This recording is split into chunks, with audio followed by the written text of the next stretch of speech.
Now, wow. Things are really happening. Oh. Things are really happening. Like this video that I'm about to share right now is a true life story. It's a true life story. And you really need to just watch this video. Just watch this video. This lady said she's dying and no doctor, no prophet or no native doctor can help her or can save her. She said it's been almost 4 months now that she met a guy in town and the guy was so handsome. So when the guy approached her, she was even surprised that a handsome guy like that can approach her. So one thing led to the other. They started talking and all that, and then that guy took her home that night because she felt, well, if she lets a handsome guy like that go, maybe she might not meet someone like that again. So she agreed and went home to the guy's house that night.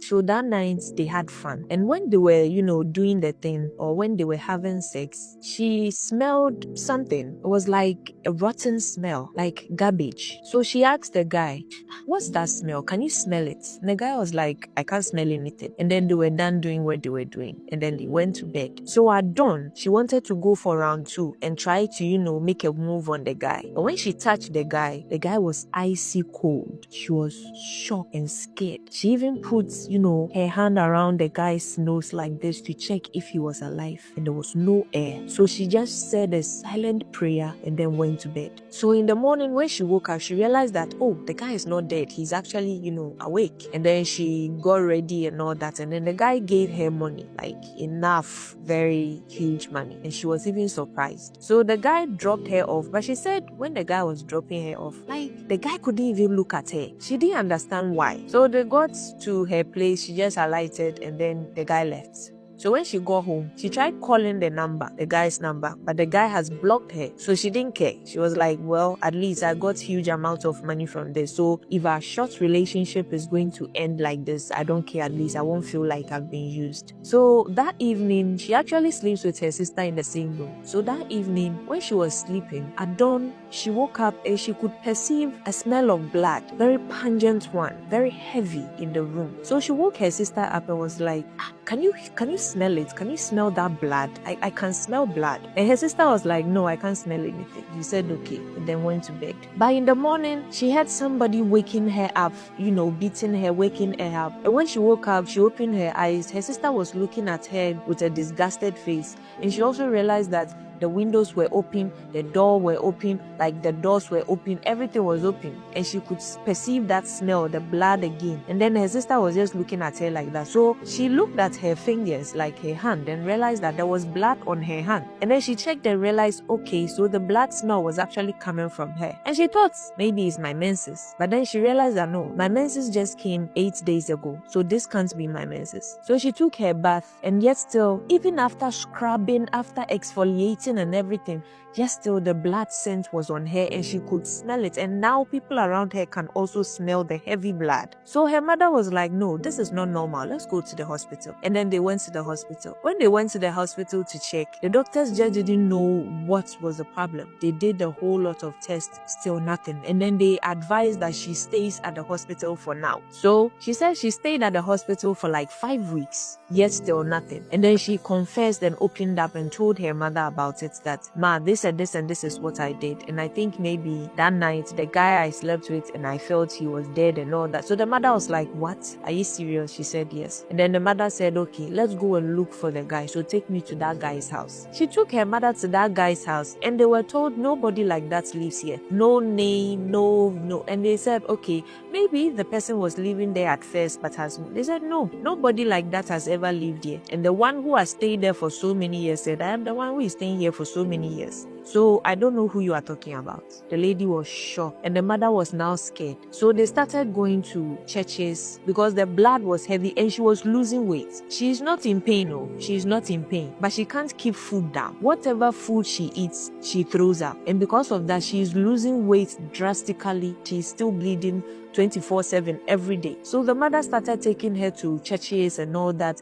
She has been steamed. She has drunk concoction. She has done all the aquanchere she can do, everything, but still nothing. Some pastors will see her and go like, I'm sorry, but I can't even meddle in this. I can't, be involved in this. Meaning it was serious. So the mother remembered that in her hometown, there was a powerful native doctor there. So she took her to that native doctor in their village. So when they got to that native doctor, he was open.